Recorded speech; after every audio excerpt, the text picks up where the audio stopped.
मुख्यमंत्री नीतीश कुमार ने अपनी भद्दी टिप्पणी पर माफी तो मांग ली है, लेकिन नीतीश कुमार की माफी नहीं है काफी। इसकी मांग न सिर्फ महिला आयोग बल्कि तमाम और महिला संगठन और महिलाएं कर रही हैं। इसी पर आज हमारी चर्चा है। नीतीश की माफी नहीं है काफी। हमारे साथ दो मेहमान जुड़ गए हैं। Sushma Sahu, former member NCW, Ambar Zaidi, social activist हैं। सबसे पहले सुषमा साहू जी, आप ही के पास आना चाहूंगी। हालांकि हम जानते हैं भारतीय राजनीति में कई ऐसे नाम हैं जो इससे पहले कई तरह की भद्दी टिप्पणियां महिलाओं को लेकर कर चुके हैं, लेकिन क्या ऐसा लगता है कि नीतीश कुमार ने वो तमाम सारी सीमाएं पार कर दी हैं, मर्यादाओं की, भद्रता की और खासकर महिला सम्मान की? रितु जी, एक कहावत बहुत चरितार्थ है और आज के परिप्रेक्ष्य में कि जब अंत समय आ जाता है स्वयं विवेक मर जाता है। तो ये नीतीश जी ने महिलाओं को भरी सदन में, जिन महिलाओं की आधी आबादी ने उनको शीर्ष पर, फर्श से अर्श पर बैठाने का उनका श्रेय है। आज उन महिलाओं की इज्जत को तार तार करने वाले ये महानुभाव जो हमारे राज्य के मुखिया के रूप में जाने जाते हैं, आज दुर्भाग्य है कि उन्होंने उसकी इज्जत को, मतलब कहते हैं कि शब्दों से उसकी इज्जत को लूटने का काम किया है। मैं जब सुन रही थी तो जैसे लग रहा था कि कोई मेरे माने शरीर से मेरा ही कपड़ा कोई खींच रहा। मुख्यमंत्री जी शायद ये भूल गए हैं कि वो एक माँ की कोख से पैदा लिए हैं। वो माँ से जरूर जाकर के पूछते कि माँ, मुझे पैदा करने में तुमने क्या यत्न किया है। एक माँ के दर्द से पूछते कि 9 महीने में कोख में रखा है उसे, और उसके बाद बेटी तो है नहीं, पत्नी भी नहीं है, तो बेटी जिसके पास नहीं होती है और वो कह रहे हैं कि हम पाठशाला चला रहे हैं। महानुभाव किस मानसिक दिवालियापन के शिकार हो गए हैं।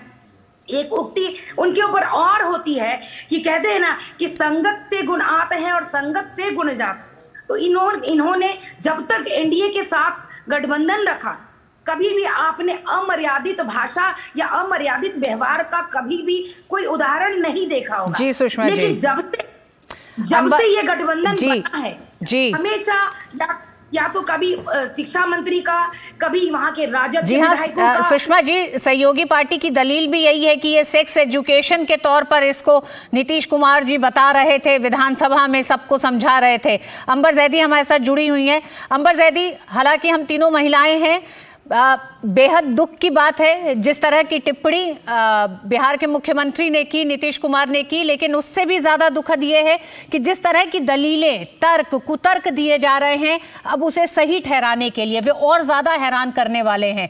हालांकि बात यह भी होनी चाहिए कि वो क्या मानसिकता है जो सार्वजनिक तौर पर, मतलब पूरे सदन में जहां तमाम महिलाएं भी थीं, कैमरों ने देखा तमाम विधायकों को हंसते हुए, शायद वो कैमरे चूक गए कि उन महिलाओं के झुके हुए सर दिखाते, शर्मसार होते हुए, सर नीचे करे हुए। ठीक नीतीश कुमार के पीछे जो महिला बैठी थी वो एक बार अपने सिर पर ऐसे हाथ रख के बैठी हुई थी, तो वो भी शायद हम लोगों को दृश्य देखने चाहिए थे कि उनके लिए कितना ज्यादा ये शर्म से झुक जाने वाली बात थी कि राज्य का मुख्यमंत्री जब इस तरह की बात कह रहा हो।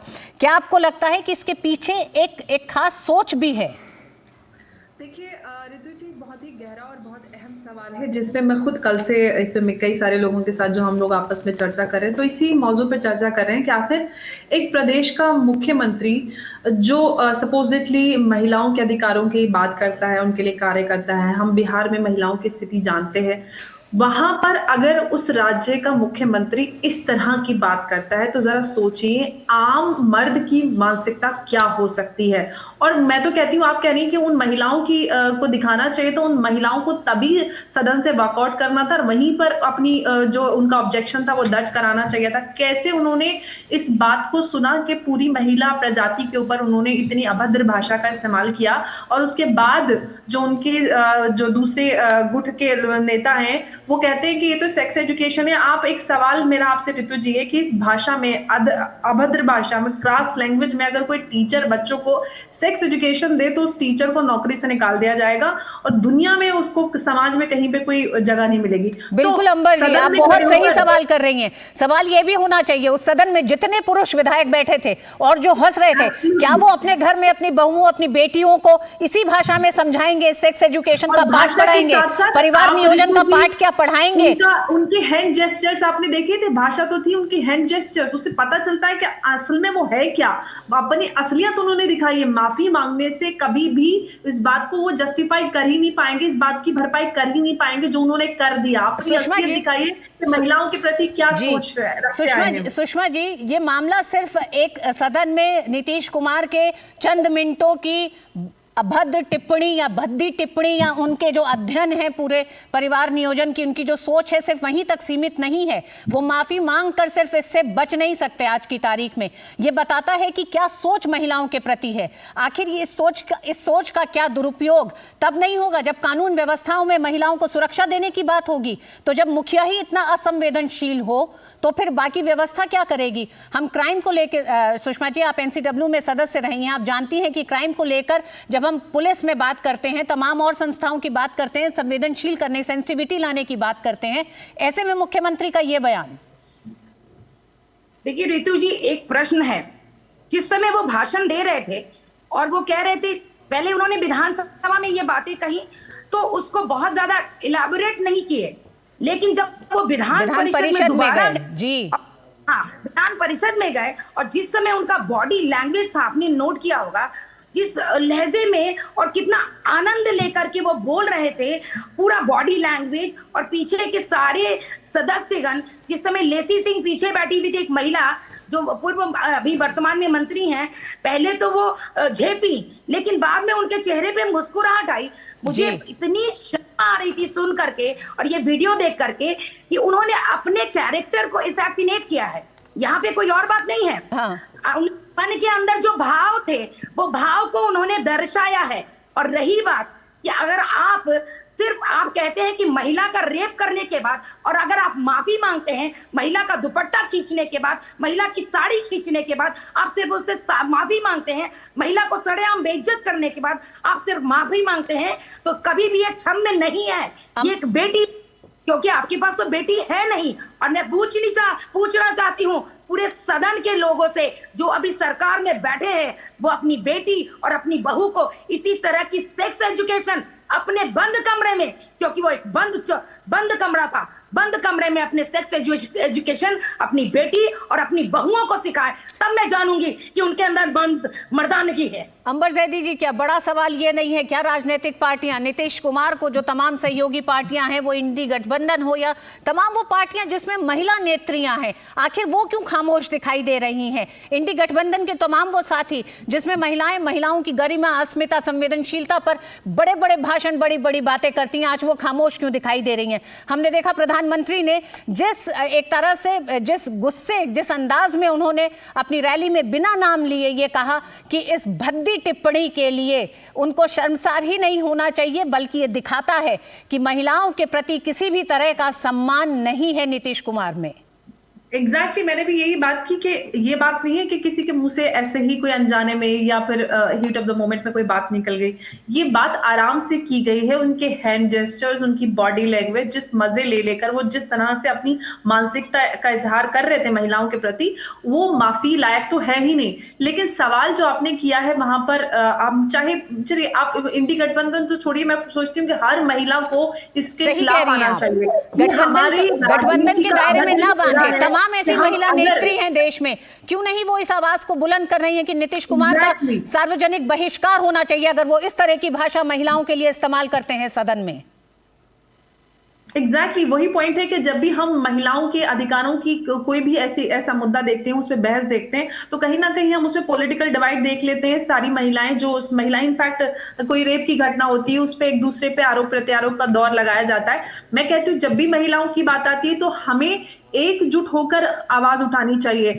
महिलाओं की जो रिप्रेजेंटेशन है राजनीति में बढ़ रही है, वो इसलिए आगे उम्मीद हम उनसे कर रहे हैं कि वो आगे जाकर सदन में हमारे लिए आवाज उठाएंगी। अगर इतनी अभद्र भाषा का इस्तेमाल सदन में होता है, असेंबली के अंदर होता है, और महिलाएं वहां पर बैठकर सर झुकाकर बैठी रहती हैं, मर्द ठहाके लगाकर देखते रहते हैं, तो क्या हम अपने लॉ मेकर से उम्मीद करेंगे कि एक जो बेचारी गरीब माँ बाप की बेटी है, उस बच्ची के साथ अगर कोई इस ऐसी भाषा को सुनकर कुछ कर देता है, तो वो तो कहेगा कि भाई मुख्यमंत्री तो बोल ही रहा था, इस तरह की बात करता है। तो जो बदमाश हुड़दंग बाज लड़के होते हैं, मर्द होते हैं, उनको तो बड़ी छूट मिलेगी। उनको कितना इससे मनोबल, उनका साहस बढ़ेगा कि देखिए एक राज्य का मुख्यमंत्री इस तरह की भाषा रखता है। तो मुझे लगता है कि माफी लायक ये बात ही नहीं है। इससे माफी सार्वजनिक तौर पे मांगे तो भी मुझे लगता है कि जस्टिफाइड नहीं है।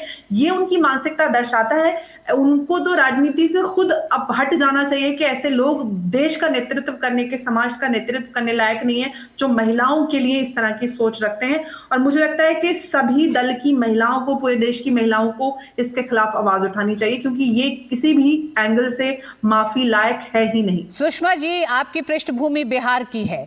बिहार की महिलाओं के लिए आर्थिक, राजनीतिक, सामाजिक रूप से मजबूत करने की बात हो रही है और देश की संसद में जब 33% आरक्षण की बात महिलाओं के लिए हो चुकी है, इसके बाद जब एक विधानसभा में इस तरह की बात होती है, तो ये क्या संदेश तमाम और एक तरह से न सिर्फ महिला समाज को दे रहा है, बल्कि पुरुषों की उस मानसिकता को बढ़ावा दे रहा है जो क्राइम में शामिल होती है, जो महिलाओं को अगर किसी क्षेत्र में न बढ़ने दे और महिलाओं के प्रति सम्मान की कमी की जो बात होती है। देखिए, सिर्फ शब्दों की बात नहीं है, ये सिर्फ शब्दों और एक बयान की बात नहीं है।